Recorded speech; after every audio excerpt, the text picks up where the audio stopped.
नमस्कार दोस्तों, Marvels study channel में आपका हार्दिक स्वागत है। राजस्थान माध्यमिक शिक्षा बोर्ड की पुस्तकों से कक्षा 9 की पुस्तक से राजस्थान अध्ययन में एक बिंदु दे रखा है, राजस्थान में सिंचाई व्यवस्था, जिसके महत्वपूर्ण बिंदुओं पर इस वीडियो के माध्यम से चर्चा करते हैं।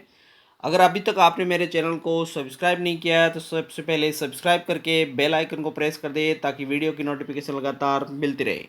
तो चर्चा करते हैं आज के महत्वपूर्ण बिंदुओं की। राजस्थान कृषि प्रधान राज्य है। यहाँ के अधिकांश लोग जीवन स्तर के लिए कृषि पर निर्भर है। मानसून की अनिश्चितता के कारण कृषि को मानसून को जुआ जैसी बातें भी कई बार चरितार्थ होती है। हरित क्रांति और कृषि क्षेत्र की आधुनिक प्रौद्योगिकी का लाभ सिंचाई के द्वारा ही संभव होता है। सिंचाई के स्रोत। राजस्थान के सिंचाई के प्रमुख साधनों में नहरें, तालाब, कुएं और नलकूप है। सबसे अधिक सिंचाई नहरें और कुओं से होती है। कुएं और नलकूप सिंचाई के सर्वोत्तम साधन है। नहरों द्वारा सतही जल का सबसे अधिक उपयोग होता है। राज्य के दक्षिणी पूर्वी पठारी एवं पथरीले भागों में तालाबों के द्वारा भी सिंचाई होती है। अभी एक फ्लो चार्ट दे रखा है जिसमें 1998, 99 और 2007-08 के भी आंकड़े दे रखे हैं। राजस्थान की बहुउद्देशीय नदी घाटी परियोजनाओं और सिंचाई की वृहद एवं मध्यम परियोजनाओं को आधुनिक भारत के मंदिर की संज्ञा दी गई है।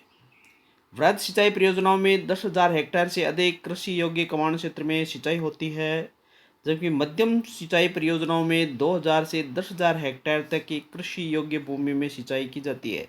ये वृहद सिंचाई योजना में कितने हेक्टेयर को शामिल किया जाता है और मध्यम सिंचाई में कितने हेक्टेयर को शामिल किया जाता है, इस प्रकार के प्रश्न वह कई बार पूछे जाते हैं।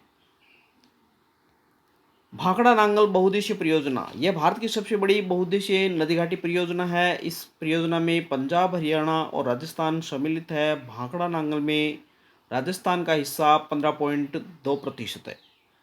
भाखड़ा मुख्य नहर की सिंचाई क्षमता 14.6 लाख हेक्टेयर है, जिसमें राजस्थान का हिस्सा 2.3 लाख हेक्टेयर है।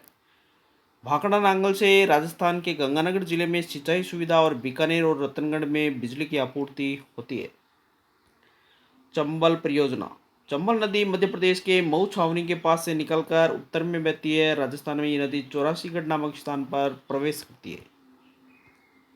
राजस्थान की सतत प्रवाही नदी चंबल है। चंबल की विनाशकारी लीला को समाप्त करने के लिए राजस्थान और मध्य प्रदेश राज्यों ने संयुक्त रूप से चंबल बहुउद्देशीय परियोजना का निर्माण किया है। यह देश की प्रमुख सिंचाई और विद्युत परियोजनाओं में से एक मानी जाती है। चंबल परियोजना में राजस्थान का हिस्सा 50% है। चंबल परियोजना के पहले चरण में चौरासीगढ़ और मानपुरी मध्य प्रदेश के पास गांधी सागर बांध और कोटा में दुर्ग के पास कोटा सिंचाई बांध बनवाया गया है। दूसरे चरण में चूलिया झरने के पास राणा प्रताप सागर बांध तथा तीसरे चरण में जवाहर सागर बांध का निर्माण किया गया है। इसे कोटा का बांध भी कहा जाता है। चंबल परियोजना में राजस्थान के कोटा और बूंदी जिलों में सिंचाई होती है। अगली है माही बजाज सागर परियोजना। माही नदी विंध्याचल पर्वत की उत्तरी पहाड़ियों से निकलकर मध्य प्रदेश, राजस्थान और गुजरात राज्यों में बहती है। माही बजाज सागर परियोजना राजस्थान और गुजरात राज्यों की संयुक्त परियोजना है। माही नदी का बोरखेड़ा गांव के समीप माही बजाज सागर बांध का निर्माण किया गया है। इस परियोजना के अंतर्गत बांध, विद्युत और नहरों के निर्माण से बांसवाड़ा और डूंगरपुर के आदिवासी बहुल क्षेत्रों में आर्थिक और सामाजिक विकास में गुणात्मक परिवर्तन आया है। जाखम सिंचाई परियोजना। जाखम माई की सहायक नदी है। प्रतापगढ़ में जाखम नदी पर जाखम बांध बनवाया गया है। इस सिंचाई परियोजना से उदयपुर, चित्तौड़ और प्रतापगढ़ में सिंचाई की सुविधा उपलब्ध होती है। अगली है बीसलपुर सिंचाई परियोजना। टोंक जिले के बीसलपुर गांव में बनास नदी पर बांध का निर्माण किया गया है। राजस्थान के जयपुर, अजमेर, ब्यावर, किशनगढ़, टोंक आदि की पेयजल और सिंचाई की आवश्यकताओं की पूर्ति के लिए बीसलपुर परियोजना महत्वपूर्ण है। सोम कमला अम्बा सिंचाई परियोजना। दक्षिणी राजस्थान के जनजाति बहुल बांगड़ क्षेत्र की समृद्धि के लिए कमला अम्बा सिंचाई परियोजना भाग्य रेखा मानी जाती है। सोम नदी पर कमला अम्बा गांव के समीप बांध का निर्माण किया गया है। इसे डूंगरपुर, उदयपुर के अनेक गांवों में सिंचाई उपलब्ध होती है। मेजा बांध परियोजना। भीलवाड़ा जिले में मांडलगढ़ तहसील के मेजा गांव के निकट कोठारी नदी पर मेजा बांध का निर्माण किया गया है। मेजा बांध भीलवाड़ा का प्रमुख पेयजल स्रोत है। इससे भीलवाड़ा के आसपास के गांव में सिंचाई सुविधा भी उपलब्ध होती है। सिद्धमुख परियोजना, इस परियोजना से हनुमानगढ़ जिले की नौहर व भादरा तहसीलें तथा चूरू जिले की तारानगर व शार्दुलपुर तहसीलों में भी सिंचाई की सुविधा उपलब्ध होती है। इस परियोजना में राजस्थान रावी व्यास नदियों के अतिरिक्त पानी का उपयोग करेगा, जो उसके हिस्से में दिसंबर 1981 में पंजाब, हरियाणा व राजस्थान के बीच भी एक समझौता के अंतर्गत मिला। अगली है नर्मदा परियोजना। नर्मदा परियोजना गुजरात राज्य की एक वृहद परियोजना है। नर्मदा जल में राजस्थान का हिस्सा भी है। इस परियोजना से राजस्थान के जालौर और बाड़मेर जिलों के गांवों में सिंचाई उपलब्ध होती है। अगली है व्यास परियोजना। यह पंजाब, हरियाणा और राजस्थान की संयुक्त परियोजना है।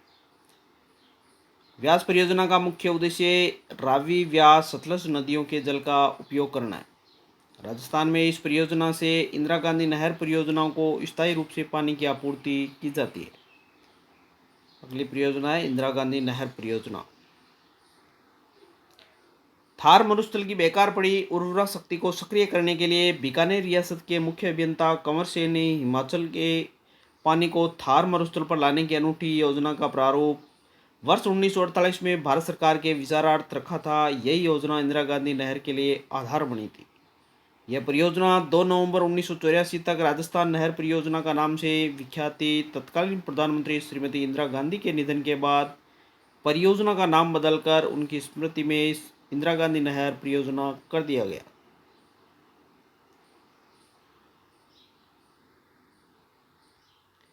इंदिरा गांधी नहर परियोजना एशिया की सबसे बड़ी मानव निर्मित नहर परियोजना है। इसकी गिनती विश्व की सबसे लंबी एवं बहुउद्देशीय सिंचाई परियोजनाओं में भी होती है। इंदिरा गांधी नहर परियोजना का उद्गम स्थल पंजाब के सतलज और ब्यास नदियों के संगम स्थल पर स्थित हरिके बैराज से है। यह परियोजना हरिके बैराज के बाईं ओर से निकाली गई है। इंदिरा गांधी नहर परियोजना की कुल लंबाई 649 किलोमीटर रखी गई है। इंदिरा गांधी नहर परियोजनाओं को राजस्थान की मरुगंगा और थार मरुस्थल की जीवन रेखा भी कहा जाता है। इस परियोजना के प्रमुख उद्देश्य मरुस्थल में सिंचाई, मानव एवं पशुओं के लिए पीने का पानी, पशुपालन, वृक्षारोपण, विद्युत उत्पादन, पर्यटन, विकास मंडी, विकास पशु चारा, राष्ट्रीय शुष्क उद्यान इत्यादि रखे गए।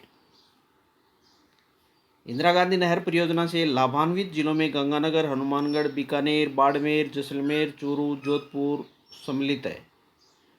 जवाई बांध, पश्चिमी राजस्थान में लूणी की सहायक नदी पर एरिनपुरा के निकट जवाई बांध बनाया गया है। इस बांध से जोधपुर, सुमेरपुर और पाली शहर को पेयजल आपूर्ति तथा पाली, जालौर जिलों में भी सिंचाई होती है। पांचना परियोजना, करौली जिले के गुड़ला गांव के समीप 5 नदियों यथा बरखेड़ा, भद्रावती, माची, बेसावा, टट्टा के संगम पर यह बांध बनाया गया है। पांचना परियोजना से करौली जिले के टोडा भीम, नादौती, हिंडौन तथा सवाईमाधोपुर में गंगापुर तहसील में सिंचाई सुविधा मुहैया होती है। मोरेल बांध, यह बांध दौसा जिले के लालसोट कस्बे से 16 किलोमीटर दूर मोरेल नदी पर मिट्टी से बनाया गया है। अगला है संचार। संचार आधारभूत संरचना का महत्वपूर्ण भाग है। वर्तमान में आर्थिक विकास में संचार की भूमिका बढ़ गई है। देश में डाक एवं दूर संचार सेवाओं का तीव्र गति से विकास हुआ है। राज्य में औसतन 33 वर्ग किलोमीटर क्षेत्र में एक डाकघर स्थापित किया गया है। इसके अलावा प्रति डाकघर औसतन 5404 व्यक्तियों को सेवाएं प्राप्त हो रही है। अगला है मानव संसाधन। मानव संसाधन संरचना अधिक महत्वपूर्ण है। चिकित्सा व स्वास्थ्य, परिवार कल्याण, जलापूर्ति, आवास, समाज कल्याण, जनजाति क्षेत्रीय विकास, महिला एवं बाल विकास और कल्याणकारी गतिविधियां भी सामाजिक आधारभूत संरचना के अंग है। राजस्थान में मानव संसाधन विकास की स्थिति सुधारवादी चरण में है। राजस्थान में साक्षरता दर 1991 में 38.6% थी, जो कि बढ़कर 2001 में 60.4% हो गई है। इस प्रकार 1991 से 2001 के दशक में राजस्थान की साक्षरता दर में 21.8% की वृद्धि दर्ज की गई है। वर्ष 2001 में राजस्थान में साक्षरता में राजस्थान का भारत के राज्यों और संघ क्षेत्रों में द्वितीय निम्न स्तर से ऊपर उठकर 7वां हो गया था। राज्य की साक्षरता दर 2011 में बढ़कर 67.6% हो गई है। राजस्थान में वर्ष 2005-6 में 56,573 प्राथमिक स्कूल, 28,955 उच्च प्राथमिक स्कूल और 11,191 उच्च माध्यमिक विद्यालय थे। राज्य में 2006-7 में 1,090 उच्च शैक्षणिक संस्थाएं तथा 21 राष्ट्रीय महत्व के विश्वविद्यालय तथा डीम्ड विश्वविद्यालय भी थे। तो साथियों, ये थे कक्षा 9 की राजस्थान अध्ययन पुस्तक में सिंचाई व्यवस्था से जुड़े हुए महत्वपूर्ण बिंदु।